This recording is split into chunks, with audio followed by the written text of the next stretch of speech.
আসসালামু আলাইকুম, আমি আরিফা নাজনীন কলির। আজকে রেসিপি গরুর মাংস। প্রথম হলো মরিচের গুঁড়া, হলুদের গুঁড়া, ধনিয়ার গুঁড়া, দারচিনি এলাচি গুঁড়া, গোলমরিচের গুঁড়া, জিরার গুঁড়া, আর একটু মাংসের মশলা, আর আদা রসুন পেঁয়াজ বাটা প্রায় 3 চামচের মতো, আর 1 বাটি পেঁয়াজ কাটা,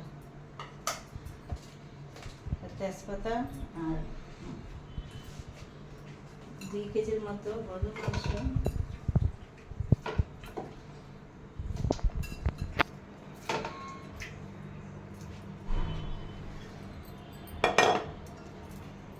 সবগুলো মশলা ঢেলে দিলাম।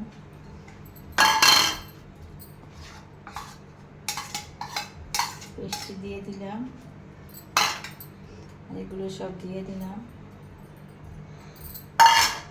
আর সবগুলাই পেঁয়াজ দিয়ে দিলাম।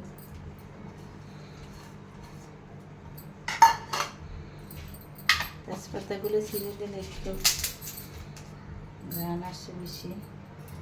আর লবণ, স্বাদ মতো লবণ, আর এটা দিয়ে 1 বাটি সয়াবিন তেল, আর একটু সরিষা তেল দিয়ে দিলাম। সরিষা তেল একটু স্বাদটা অন্যরকম করে।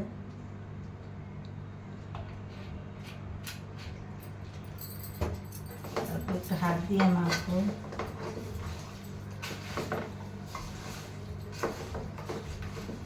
সবগুলো মেশাবো মশলাতে।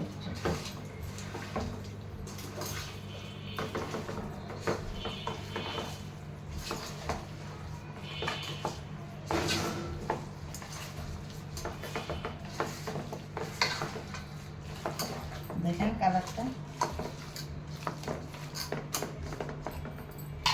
একটু পানি দিব।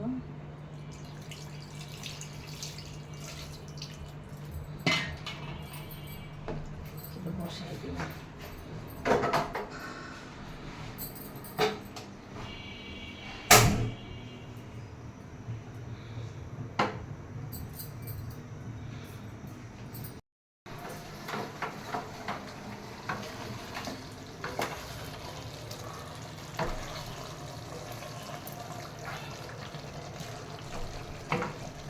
মাংসটা একটু কষুক, আবার অপেক্ষা করি।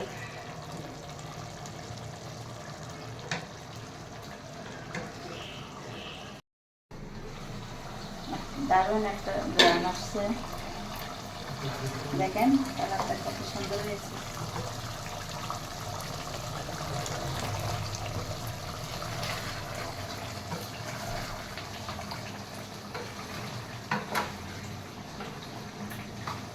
আর একটু পানি দিয়ে দিব, মাংসটা সিদ্ধ হওয়ার জন্য।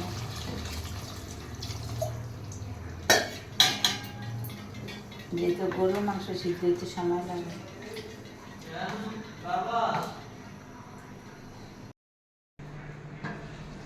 আবার একটু নাড়া দিই, দেখি সিদ্ধ হয়েছে কিনা। দেখেন কালারটা কত সুন্দর হয়েছে,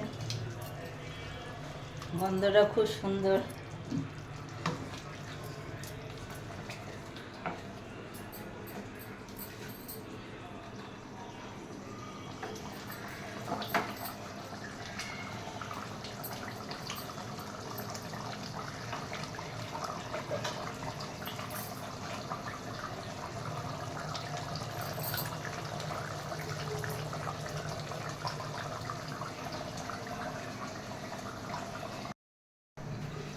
দেখি মাংসটা কেমন হয়েছে।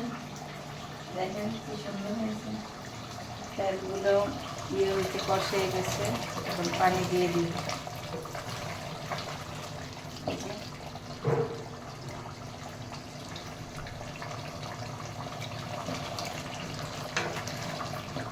এখন পানি দিয়ে দিব মাংসে।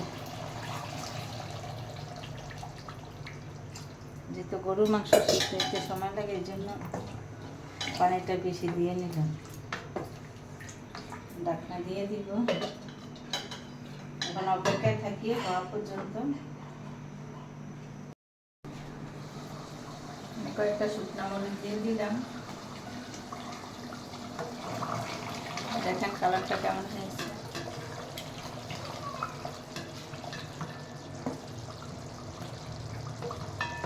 পাঁচ মিনিট রাখবো আর।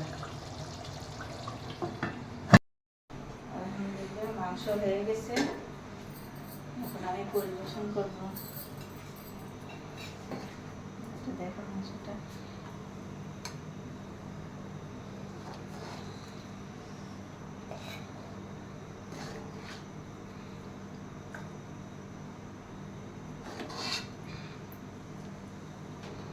আপনারা ট্রাই করে দেখবেন এইভাবে রান্না করে কীভাবে।